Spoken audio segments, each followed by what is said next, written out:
It's a busy weekend for Southwest Florida, and thousands of you will spend it on our beaches. But red tide on our coast could lead to droves of dead fish just like this washing ashore. The algae blooms bring foul odor and serious breathing problems. There's a high level of concentration near the Sanibel Captiva area. The Night Beat has complete team coverage tonight. Meteorologist Scott Zedeker looks ahead to what this discovery means for your weekend. The Night Beat's John-Carlos Estrada spent the day talking to experts and tourists about the red tide threat. We'll start with John-Carlos.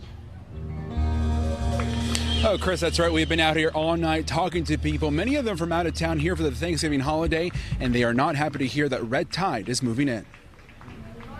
Imagine that. It always happens here about this time of year. Red tide found on Lee County beaches. New tonight, Florida Fish and Wildlife released this map showing high levels of the harmful algae in parts of Charlotte and Lee counties, the heaviest concentrated near the Sanibel Captiva area.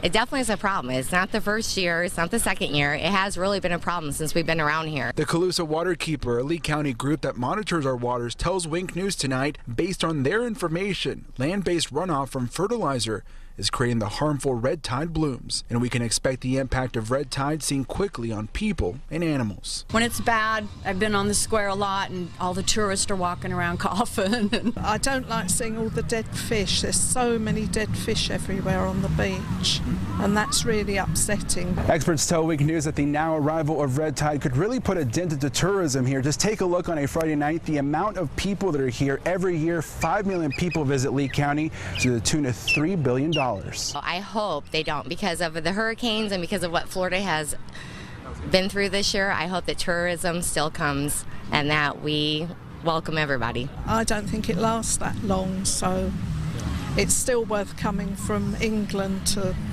the US because of the lovely beaches and the weather. FWC says scientists will be out there collecting more samples of that red tide found here in Lee County. But as for now, there is no reason to cancel beach-going activities. On the Night Beat, John-Carlos Estrada, Wink News Now. All right, John-Carlos, and we have a lot of beach activities this weekend. Wink News meteorologist Scott Zedeker picks up our team coverage now. So what does the red tide threat mean for our weekend by the water? Well, usually it depends on the wind direction and speed, and that usually brings that toxic air onshore or offshore. Now, lately it's been an offshore wind. First thing tomorrow morning, I located where the red tide is. It's just off Sanibel Captiva as well as just off Pine Island. That's the higher concentrations of red tide.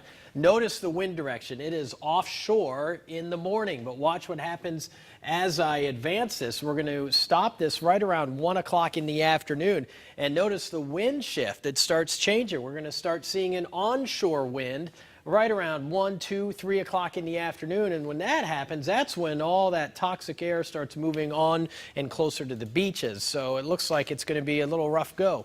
I'd say from Sanibel up toward Captiva, even Pine Island, as far north maybe as Bokeelian, maybe as far south as Fort Myers Beach. Thank you. Wink News on top of this major development for your weekend. I've posted the very latest update and the map for you on my Facebook page. You can read it and share with your friends and family before you head to the beach this weekend.